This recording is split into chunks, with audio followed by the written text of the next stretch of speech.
오늘은 마태복음 21장에서 나귀를 타고 입성하신 예수님이라고 하는 말씀으로 하나님 보내주시겠습니다. 특히 이번 한 주 동안은 우리 기독교인들이 가장 의미 있는 그런 묘하던 한 주간인데요. 고난주간이면서도 특별히 참고 예수님께서 오늘 주일날 예루살렘에 나귀를 타고 입성하신 후에 월요일날 내일에서는 성전에 당시에 장사하는 사람들, 돈 바꾸는 사람들의 상을 다 엎어버리시는 그런 성전 숙청을 하셨고, 또 화요일날에는 열매 맺지 못하는 무화과나무를 예수님이 저주하셨고, 그리고 수요일날에는 제자들의 발을 씻어주는 세족식을 하셨고, 목요일날은 성찬식을 하셨습니다. 그리고 저녁에 목요일 저녁에는 겟세마네 동산에서 그야말로 땀나게 피가 되는 그런 여 같은 기도를 하신 후에 금요일날 원수들이에서 잡혀 불법 재판에 결국 회부되어 십자가에 금요일날 저녁 돌아가셨습니다. 그러고 난 다음에 하루가 지난 주일날 예수님이 영광스럽게 부활하신 것이죠. 그래서 다음 주일날은 부활절을 지내는데, 오늘은 예수님이 예루살렘에 나귀를 타고 입성하시는 역사적인 장면을 기술하고 있습니다. 사실 이번의 입성은 주님 자신이 십자가에 처형되는 고통을 필연적으로 겪을 수밖에 없음을 생전에 제자들에게 누차 예언하셨던 것이죠. 사람들은 이 세상에 살기 위하여 살고 있지만은 주님은 죽기 위해서 살았다는 것이 다릅니다. 왜냐하면 주님이 십자가에 처형되지 않으셨다면 우리는 결코 살아날 수 없었기 때문이죠. 그러나 죽으실 때에는 죽더라도 현재는 만왕의 왕으로서 만주의 주로서의 왕의 행차를 받으셨다는 것이죠. 그래서 오늘 본 8절에 보니까 우리의 대부분은 그의 겉옷을 기대펴며 다른 이는 나뭇가지를 내어 기대펴고 앞에서 가고 뒤에서 다른 무리가 소리 들려가는데 호산나 다윗의 자손이여 찬송하리로다 라고 화려와 열렬한 갈채를 받으셨던 것입니다. 예수님 당시에 대로마 제국의 황제가 해외 순방이나 지방 순시를 하기 위해서 행차할 때에는 이 의전 절차가 화려하고 잘안했다는 것을 우리에게 입증하고 있는데, 예수님은 만왕의 왕이시기 때문에 당연한 그런 갈채와 환영을 받으셨음을 우리가 보게 됩니다. 근데 문제는 그토록 환호와 갈채도 잠시 잠깐뿐 예수님께서는 불법으로 재판에 임할 때 불량길로 바로 치우쳤을 때에는 그 무리들이 금방 변덕을 부려서 이제 십자가에 못 박히소서, 십자가에 못 박히소서 하면서 야유와 비난을 예수님께 퍼붓다는 것이죠. 그 무리 중에는 오병이의 바로 기적으로 통해서 주님으로부터 떡과 고기를 배불리 얻어먹었던 사람도 있었을 거고요. 온갖 병이나 또 귀신의 묶음에서 치유받은 자들도 대다수였을 것으로 추정할 수가 있습니다. 그래서 유명한 그리스도를 본받아라는 책을 쓴 토마스 아퀴퍼스는 이런 말을 했습니다. 수많은 사람들이 주님의 기적과 이적을 보면서도 주님을 열광적으로 따랐으나 그의 십자가를 진 자는 흔치 않았다라고 했습니다. 그래서 오늘은 십자가에 못 박히기 전 닷새째 되는 예루살렘 성에 나귀 타고 입성하신 이 종려 주일이며, 또 사순절 마지막 주일로 우리 교회에서 드리는 성찬 예배를 맞이해서 본문을 중심해서 몇 가지를 생각해 보기로 하겠습니다. 첫째로 예루살렘에 입성하실 때 주님이 타셨던 나귀의 정체성에 대해서 말씀을 드리겠습니다. 오늘 본문 1절로 2절에 보니까 저희가 예루살렘에 가까이 와서 감람산 벳바기에 이르렀을 때에 예수께서 두 제자를 보내시며 이르시되 너희 맞은편 마을로 가라. 곧 매인 나귀와 나귀 새끼가 함께 있는 것을 보느니 풀어내기로 끌고 오너라. 만일 누가 무슨 말 하거든 주가 쓰시겠다 하라 그랬습니다. 사실 예수님은 그의 제자들이나 그리고 그의 사랑하는 수종자들 중에서 엎으시거나 또 가마를 타고 당연히 가셔야 마땅했음에도 불구하고 하필이면 나귀라고 하는 하찮은 짐승의 등에 얹혀서 입성하실 수밖에 없었을까요? 그 당시 주님을 업으시거나 또 이렇게 함께 할 수 있는 사람이나 제자들이 예수님 보시기에 마땅치 않았기 때문에 나귀 등에 얽힐 수밖에 없었다는 것입니다. 성경에는 인간을 짐승에 비유해서 의인화시킨 장면을 많이 찾아볼 수 있습니다. 욥기서 25장 5절에 하나님의 눈에는 달라진 명장 기만하고 별도 깨끗이 못함을 하물며 벌린 사람 부득인 인생이냐라고 했고, 또 너희가 개나 꿀벌에게도 배우라고 하면서 우리에게 훈계하신 것을 보게 됩니다. 아무튼 보잘것없고 하자는 나귀를 쓰셨다는 것은 과거뿐만 아니라 현재 그리고 미래에도 하나님은 똑똑하고 잘난치 않은 바리새인들이나 서기관들 같은 자들을 사용하지 않으시고 세리와 창기 같은 어리석고 천한 자들을 들어 쓰신다는 사실을 우리에게 가르쳐줍니다. 고린도서 1장 26절에 형제들아 너희 부르신 거라 육체를 따라 지혜롭고 또한 강한 자들을 또 부르지 않으시고 이 땅에 미련하고 약하고 무능한 자들을 택하사 지혜로운 자들을 부끄럽게 하시며 세상에 약한 자들을 택하사 강한 자들을 부끄럽게 하시며 하나님께서 세상에 천한 것들과 멸시받은 것들과 없는 것들을 택하사 있는 자를 패하게 하시나니 이는 아무 육체라도 하나님께 자랑치 못하게 하려 하심이니라 라고 했습니다. 그런데 주님이 들어쓰시는 전제 조건으로 제시했던 것이 바로 무엇입니까? 오늘 본문 2절에 보니까 풀어 끌고 내게로 오라고 했습니다. 사실 과거에 우리는 죄와 바로 사망으로 말미암아 결박당해 마귀의 압제하에 얽매였던 가장 처절하고 불쌍하고 가엾는 자들이었습니다. 에베소서 2장 1절에 보니까 죄와 허물로 죽었던 너희라고 했고요. 데살로니가서 4장 13절에 소망 없는 달인들과 같으니라고 했으며 에베소서 2장 3절에 보니까 달인들과 같이 본질상 진노의 자녀였더니라고 했습니다. 그런데 예수 그리스도께서 그의 주권적 능력으로 때가 되매 얽매였던 나귀를 풀어 주님께 쓰임을 받게 배려했듯이 죄와 사망에 얽매여 악한 원수마귀에 종살이할 수밖에 없는 저와 여러분을 죄의 쇠사슬과 사망의 멍에서 풀어내게 하사 참된 자유를 주셨습니다.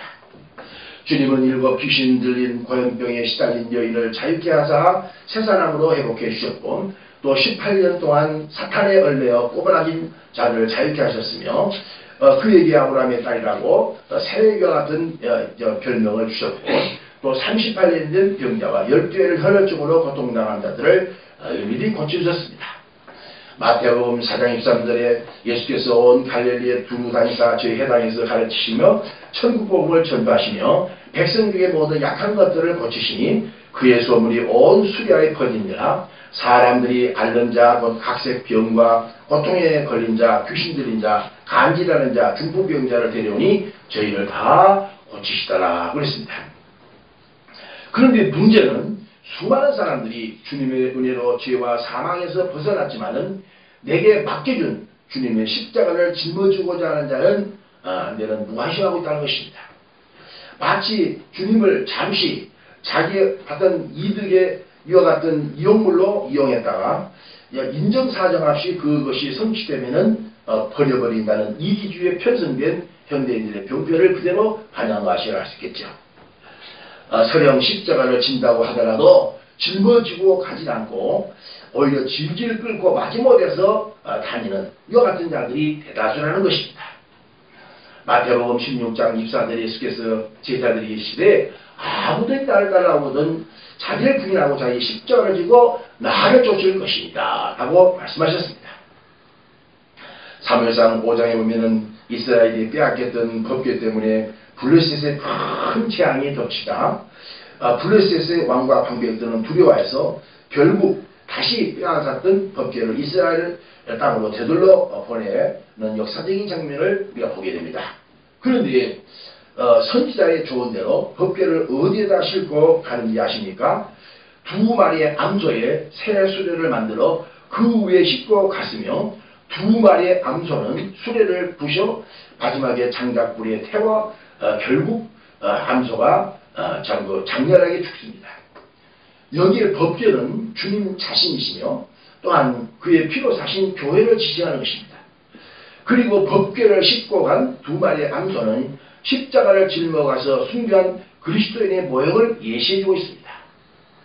당연히 그리스도의 십자가 피로 죄와 사망에서 해방되어 새사람 된 그리스도인은 구속해 주신 주님의 은혜에 감사하여 그분이 세우신 교회를 위하여 순교의 피를 흘리는 헌신자들이 되어야 하는 것은 당연하다는 것이죠. 로마서 14장 7절에 우리 중에 누구든지 자기를 위해서 사는 자 없고 자기를 위해서 죽는 자 없도다. 우리가 살아도 주를 위해 살고 죽어도 주를 위해 죽나니 그러므로 사나 죽으나 우리가 주의 것이로다 라고 있습니다. 요즘에 빈둥지 증후군이라고 하는 중년기에 흔히 앓는 정신질환자들이 급증하고 있다는 주제입니다. 이 질환의 증세는 심한 우울증과 함께 반짝을 설치고 식음을 전폐하기 때문에 나중에는 자학과 자해, 급기야는 자살에 이르게 하는 무서운 뼈 같은 정신질환입니다.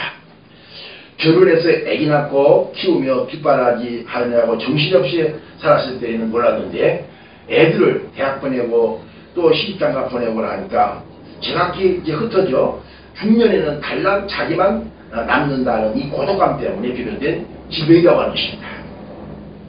그런데 이 질병은 그 정체성의 혼란에서 비롯된 병이로서 우리는 누구의 소유도 아닌 오직 주님의 소유라는 인생에 사로잡힌다면 결코 이런 이 악한 정신병이 틈탈 수 없다는 것이죠. 요한복음 4장에 보면 수가성 사마리아인이 5 남편을 차례대로 살아보았지만은 심한 빈둥지 증후군에 시달려 소망 없이 살고 있었는데 그 즈음에 야곱의 우물가에 이 여인을 만나기 위해서 미리 와서 기다렸던 예수님을 통해서 이 여자가 영원히 목마르지 않냐는 주님으로부터 이 생수를 체험하고 난 다음에 그는 물동이를 버려두고 동네 사람한테 가서 와보라 하면서 전도하는 새 사람 된 그리스도의 이와같은 새로운 피조물이 된 사실을 보게 됩니다. 그래서 성경 고린도전서 5장 17절에 누구든지 그리스도 예수 안에 있으면 새로운 피조물이다. 이전 것은 지나갔으니 보라 새 것이 되었도다 라고 했으며 전도서 12장 3절에 이의 결국을 다 들었으니 하나님을 경외하고 그의 명령을 지킬지어다 이것이 사람의 본분이니라 라고 그랬습니다. 둘째, 나귀가 태워 갔던 예수님의 실체성에 대해서 말씀을 드리겠습니다. 오늘 본문 5절에 보면은 시온 딸에게 이르기를 네 왕이 되게 임하나니 라고 말씀하셨어요. 이 말씀은 주님이 탄생하기 전 800년경 남유다의 선지자 스가랴 선지자를 통해서 스가랴서 9장 9절에 예언했던 말씀을 인용한 구절입니다. 앞으로 나귀를 타시고 예루살렘에 입성하실 예수님을 왕, 즉 주, 큐로이스라고 헬라어라는 왕 큐로이스로 표기했다는 것이죠.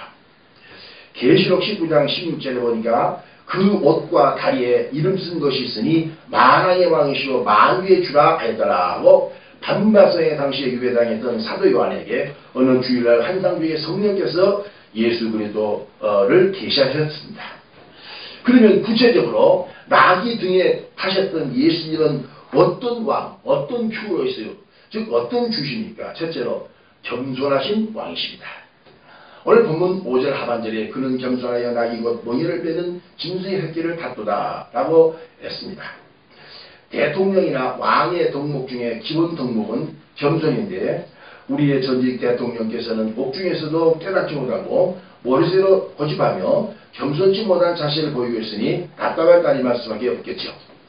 마태복음 11장 29절에 예수님은 나는 마음이 온유하고 겸손하니 너희는 내 멍에를 메고 내게 배우라. 그리하면 너희 마음이 쉼을 얻으리니 내 짐을 싣고 내 짐은 가벼웁니다. 라고 예수님은 우리를 초대할 때 나는 마음이 온유하고 겸손한 사람이다. 라고 있습니다. 5월달에 우리가 치러야 될 대통령 선거에서는 모르쇠로 일관한 교만한 후보를 낙선시키고 솔직히 자신의 과오와 실수를 국민 앞과 하나님 앞에 시인하고 고백할 줄 아는 겸손한 하고 정직한 후보에게 표를 찍어야 나타나다고 생각을 합니다. 아멘. 내가 뭐 대통령 뭐 유세인가 나는 논리적인 걸로 진리만 말씀하는 거예요. 누구나 뭐 특별히 누굴 내가 지지하는 건 아니에요. 이스라엘 역사상 대조적인 두 왕을 성경은 예로 들어 깨우치고 있습니다. 이스라엘의 초대왕 사울은 교만한 자였지만은 그 후임자였던 다윗 왕은 겸손한 자였습니다. 사울 왕은 아말렉과의 전쟁에서 노획한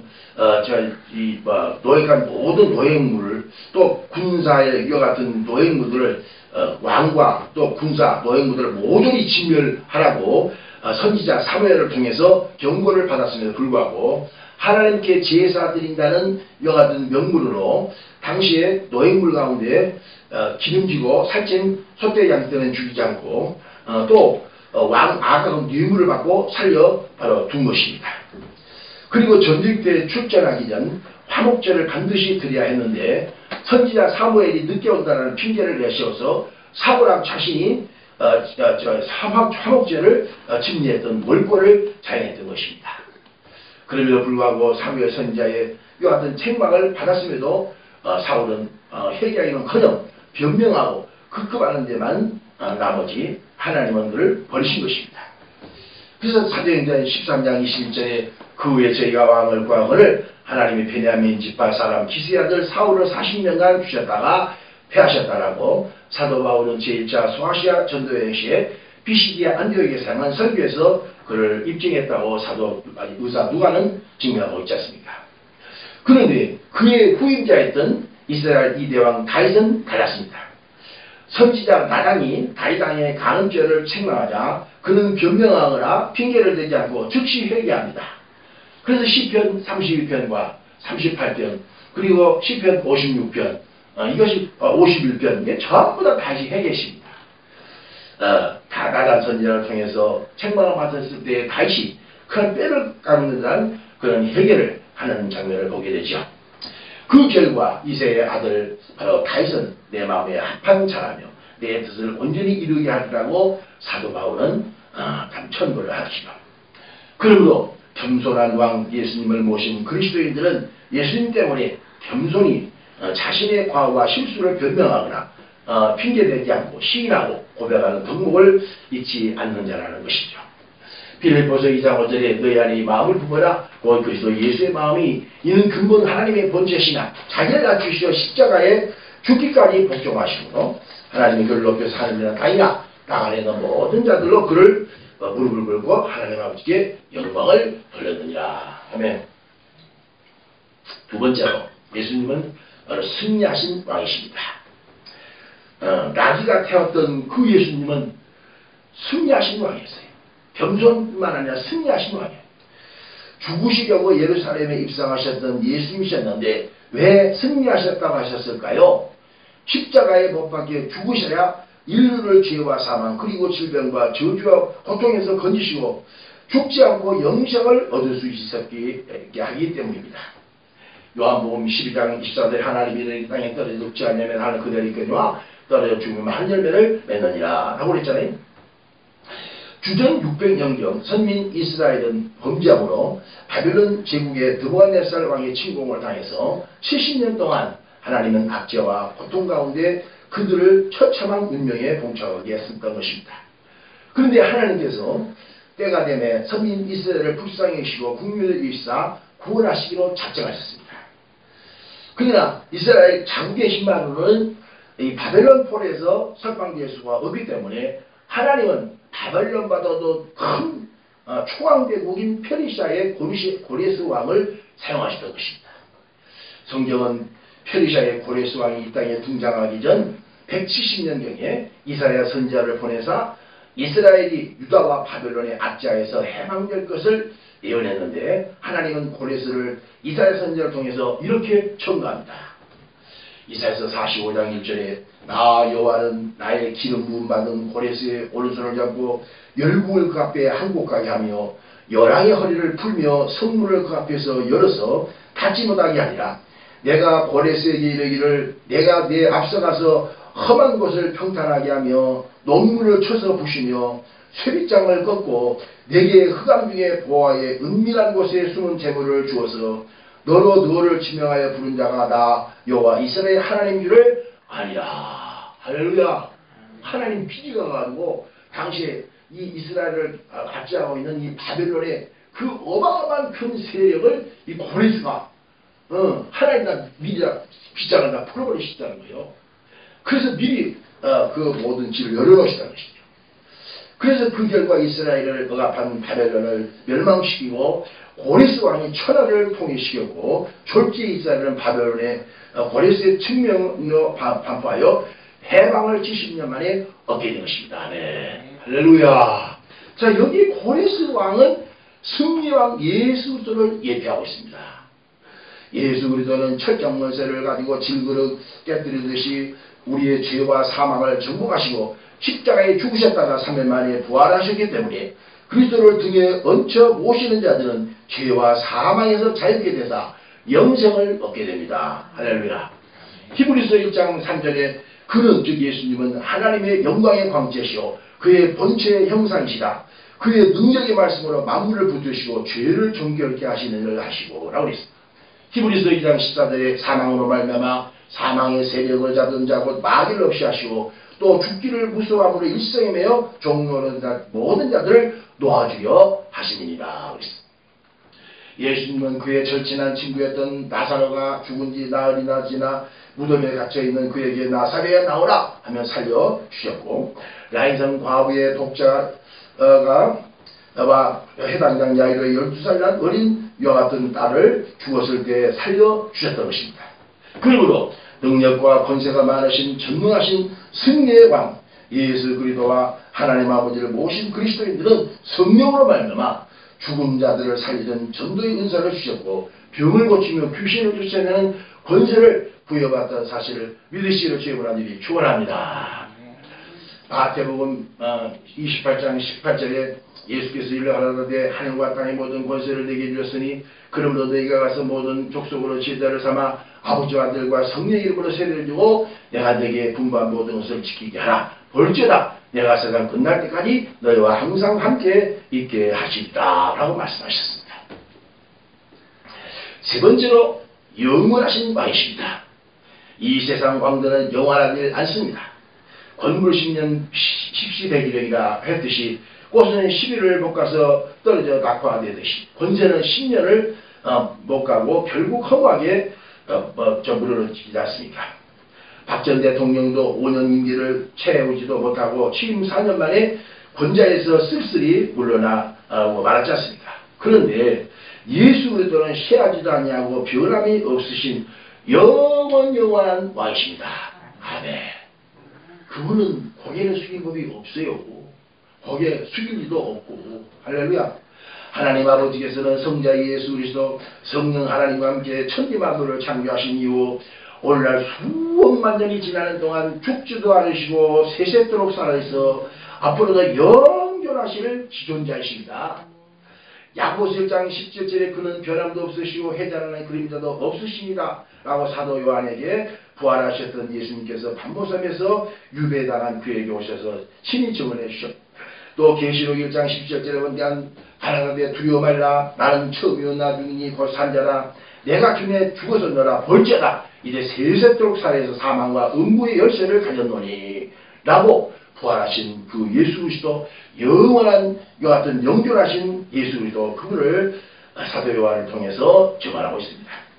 그러면 영원히 죽지 않고 살아계시는 삼위의 하나님을 모시는 성도들은 죽어도 살겠고 살아도 영원히 죽지 않냐는 영생의 축복을 누리게 된다는 사실을 믿으시기를 바랍니다.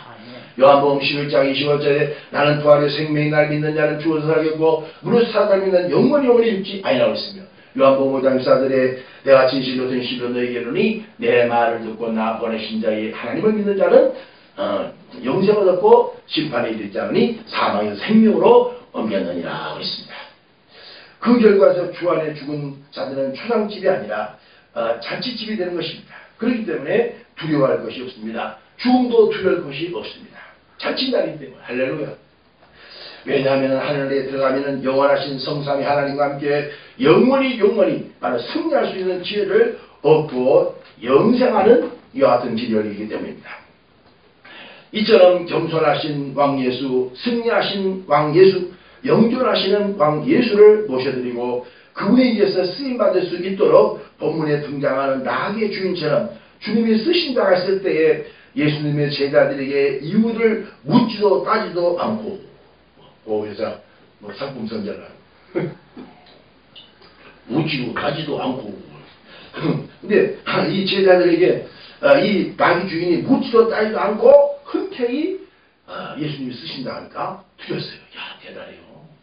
나귀 주인이 그때 당시 나귀가 얼마나 큰 비싼 겁니까 그게 짐도 다 나가지고 다 모든 밭도 농사도 다 져주고 그런데. 근데 예수님이 태어나실 때 베들레헴에 그의 고향에 모여든 순례객들 때문에 어느 여관 주인은 어떤 태도를 참 예수님께 보였습니까? 당연히 산기가 급하게 했던 예수님의 어머니 마리아를 자신의 안방에다 VIP 모시듯이 모셔야 마땅해도 불구하고 짐승들에 거처했던 마을관으로 예수님의 어머니 마리아를 쫓아버렸으니 우리가 오늘 나귀의 주인과 이 베들레헴 그림에서 당시에 마을관의 주인과 격세지장을 느끼지 않겠습니까? 로마서 6장 13절에 너희 지체를 불의의 병기로 죄드리지 말고 오직 너희 자신을 죽은 자 가운데 다시 산 자같이 하나님께 드리며 너희 지체를 의의 병기로 하나님께 드리라 그랬습니다. 셋째로 예루살렘에 입성하셨던 주님께 영광을 돌렸던 우리들의 실상에 대해서 말씀을 드리겠습니다. 오늘 본문 하반절에 보니까 제자들이 와서 예수의 명하신 대로 하여 나귀와 나귀 새끼를 끌고 와서 자기의 겉옷을 그 위에 얹음에 예수께서 그 위에 타시니 무리의 대부분은 그의 겉옷을 길에 펴며 다른 이들은 나뭇가지를 베어 길에 펴고 앞에서 가고 뒤에서 따르는 무리가 소리질러 가로되 호산나 다시의 자손이여 찬송하리로다 라고 했습니다. 이게 말로 일반 이렇게 했지만 그 예루살렘에 수없는 사람 한 100만 명 정도 따랐다고 합니다.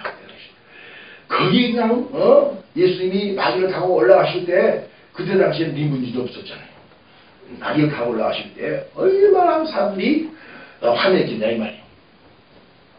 여기서 우리가 세 가지로 찬양하는 무리들이 하나님께 영광을 돌렸다고 분류할 수 있는 첫째로 입술로 찬양 영광을 돌렸고요. 두 번째로 감사로 찬양으로 하나님께 영광을 돌렸고요. 세 번째로 각자 주신 은사대로 찬양으로 하나님께 영광을 돌렸다는 것입니다.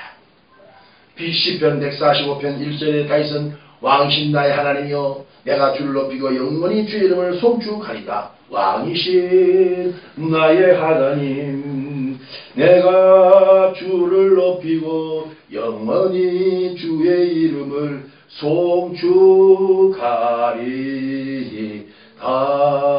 할렐루야. 여기에서 첫째로 입술로 찬양함으로 라고 말했습니다. 여기에 호산나라는 이 말은 그 의미가 오 구원해 주옵소서라고 말로서 어린 아이들이 모여서 호산나를 부르며 왕 예수님께 영광을 돌렸습니다. 성경에 하나님 마음에 합한 다윗이라고 했는데 그가 하나님께 인정받을 수 있었던 동기가 많으나 그 중에 찬양을 누구보다 많이 하나님께 돌려드렸습니다. 시편 1편에서부터 150편까지 성경이 제일 긴 책이잖아요. 근데 거의 90%가 다윗이 하나님께 찬양하는 시입니다.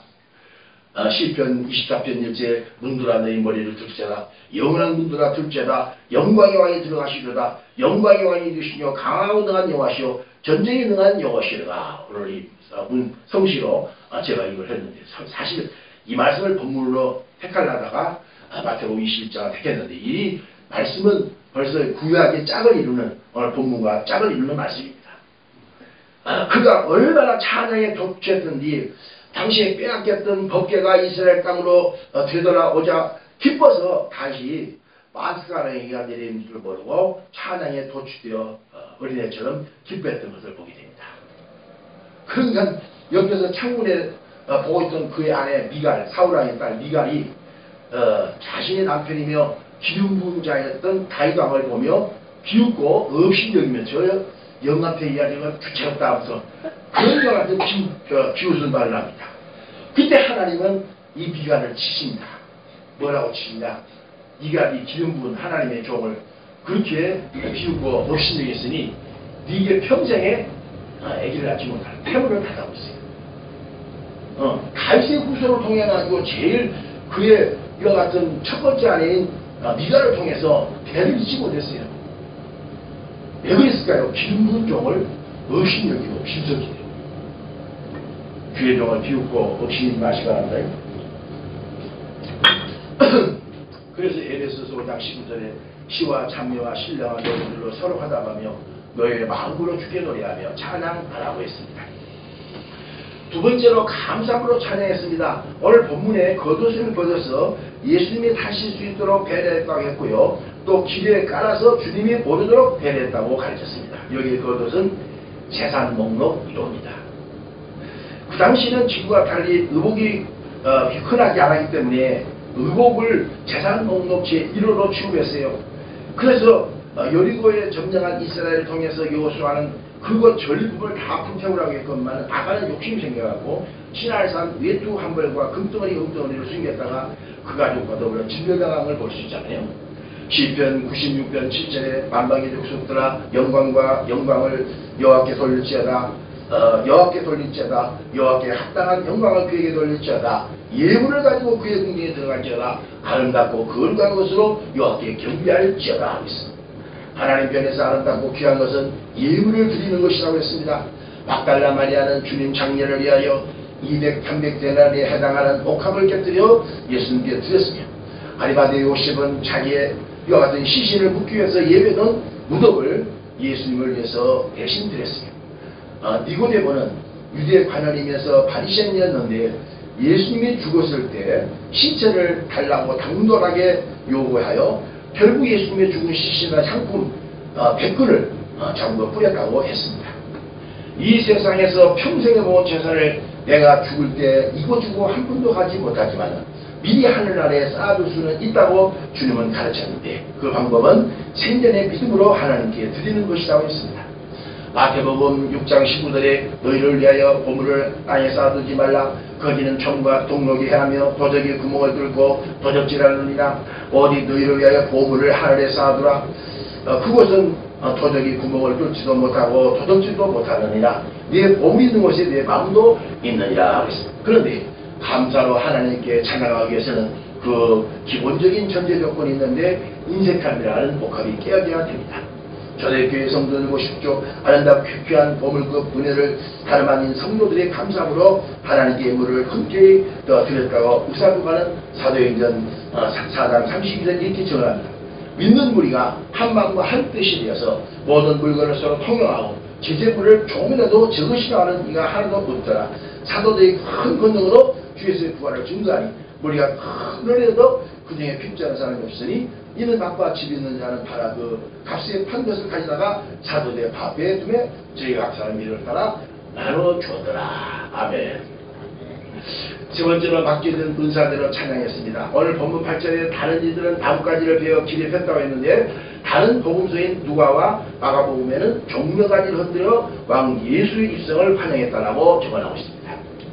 여기에 종려가지는 하나님께서 내게 맡겨진 특별한 은사적 은혜인 달란트를 의미합니다. 출애굽 당시에 홍해를 갈라지게 하사 무사히 건져주신 하나님에 대해 감사하며 모세의 누이 미리암은 이스라엘 여인들과 소고를 갖고 춤추며 찬양했다고 출애굽기 15장에 말씀했고 다윗은 성령으로 노래하기를 시편 150편 3절에 나팔 소리로 찬양하며 비파 수국으로 찬양할지어다. 소고치며 춤추며 찬양하며 혈압과 퉁소로 찬양할지어다. 큰 소리 나는 제국으로 찬양하며 높은 소리 나는 제국으로 찬양할지어다. 호흡인 자마다 여호와를 찬양할지어다 라고 했습니다. 지난주 교회 나온 지 1년 정도밖에 안 된 중년 남자 성도가 고백하기를 자신은 성찬식 때만 되면은 주님의 살리다 일컫는 떡과 주님의 피라고 일컫는 포도주를 들 때마다 하염없는 눈물이 쏟아나서 주체할 길이 없다는 겁니다. 그럼 옆에서 자기 아내가 눈물을 닦아준다는 거예요. 자기의 손수건. 참으로 이와 같은 은혜 받은 그런 이와 같은 성도의 모임이라고 생각이 됩니다. 나 한 사람의 교회에 무슨 상관이 있느냐고 소홀히 생각할 수 있는데 주님은 그렇지 않다는 것입니다. 주님 자신이 십자가에 피 흘려 산 그의 제자 지체이기 때문에 매우 소중한 게 여긴다는 사실을 바로 기억하여 즐겁고 기쁜 마음으로 주어진 이와 같은 각자의 은사들을 봉사하며 주님의 피 흘려 세운 교회를 이루어가고 지어져 가시기를 주의 이름으로 간절히 축원합니다.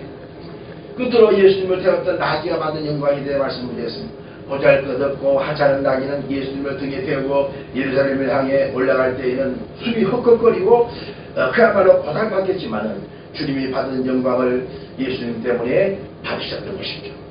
10절에 보니까 예수께서 예루살렘에 들어가시니 온 성이 소동하며 하는데 이는 누구냐 하거늘 무리가 가로되 갈릴리 나사렛에서 온 선지자 예수라 아니라 그랬습니다. 연이 오르면 오를수록 연신은 덩달아 높이 높이 오를 수밖에 없듯이 우리 주님이 영광을 나 때문에 받으셔서 높이 오르면 오를수록 나라고 하는 연신을 덩달아 오를 수밖에 없다는 것입니다. 사무엘상 2장 30절에 나를 존중히 여긴다는 내가 존중히 여기면 나를 경멸히 여긴다는 내가 경멸히 너를 여긴다 라고 했습니다. 내 자녀, 내 건강, 내 직장, 내 사업, 내 나라가 더욱 주님이 영광을 받으시면 받을수록 영광에 드러나게 된다는 요인 것입니다. 그래서 시편 37편 4절에 여호와를 기뻐하라 그리하면 저가 내 마음의 소원을 이루어 주시리로다 라고 했습니다. 그리하면 시몬이 시골 촌사람에서 불구하고 십자가를 짊어지고 하는 현장에 주님이 힘들게 여겨지니까 로마 군병들이 그에게 억지로 주님의 십자가를 대신 짊어지게 함으로써 그는 졸지에 예수님의 십자가를 짊어지는 이와 같은 은사를 통해서 말할 수 없는 축복을 받지 않습니까? 사도 바울은 그리하면 시몬의 아내를 내 어머니라고 디모데후서에서 천구했고 그의 두 아들 알렉산더와 후보는 사도 바울의 귀한 바로 조력자로서 하나님께 길이 쓰는 축복을 받게 됐습니다.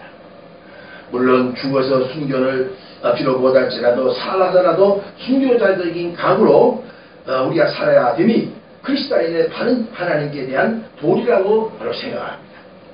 그래서 바울은 나는 날마다 중노라고 고린도전서 15장 31절에 고백하고 갈라디아서 2장 24절에 내가 그리스도와 함께 십자가에 못 박혔나니 그러니 이제는 내가 산 것이 아니고 내 안에 그리스도께서 산 것이라고 이렇게 고백했던 것처럼 우리가 사순절 마지막 주일 성찬식에 임하는 저와 여러분에게 우리 주님은 바로 조용히 내 가슴에 손을 얹고 주님의 질문에 바로 진솔하게 고백하기를 원하신다는 것입니다. 내 너를 위해서 내 몸을 줬는데 너 나를 위해서 무엇을 주렸느냐? 내 너를 위해서 내 몸을 줬는데 너 나를 위해서 무엇을 주렸느냐? 그렇습니다. 주님은 비록 변변치 못하지만 나귀와 같은 나를 들어 쓰시기를 원하신다는 것입니다. 그 전제적으로 죄와 사망에서 불어 자유케 하사 새 사람이 되게 했던 구원의 은혜에 따라입니다. 그러므로 순교적인 각오로 겸손의 왕 예수, 승리의 왕 예수, 영원히 죽지 않고 살아서 영존하시는 왕 예수를 짊어지시고 골고다까지 가시기를 주의 불안들이 축원합니다. 두 눈에 흙이 덮일 때까지 가시기를 주의 축원합니다. 두 눈에 흙이 덮여 딱 그때는 끝나요. 그때까지 끝나요. 그러면 싹 하늘로 가서 영생을 얻는 거예요. 아멘. 근데 죽을 때 예식 하면서 죽으면서 그 죽으면 마지막에 욕하고 돌아가면서요. 그만 정말 돌아가면 탑이 됐죠. 그런 사람 있어요. 이게 눈이 끌 때까지만 십자가 지세요. 아멘. 할렐루야. 그래서 그에게 입술의 열매인 찬양과 감사의 열매와 맡겨진 은사대로 찬양을 하나님께 드리시므로 나귀가 받았던 영광을 우리 주님 까닭에 받았노라고 간증할 수 있은 귀한 사순절 이와 같은 마지막 종려 주일과 성찬 예배가 되시기를 주 예수 그리스도의 간절히 축원합니다. 하나님 감사합니다. 우리에게 주신 이 귀한 아버지의 사명의 십자가 나귀가 예수님을 등에 걸머졌을 때 얼마나 고달팠겠습니다만 그러나 그것을 잘 참고 견뎠을 때에 예수님 받은 영광을 나귀는 대신 누릴 수가 있었던 것처럼 우리가 내 안에 내가 주 안에 있으므로 주님이 나와 함께 하시는 임마누엘의 거룩과 복된 삶을 이루어갈 수 있도록 주님 걸과 주옵소서. 예수 그리스도의 이름으로 기도드리옵나이다. 아멘.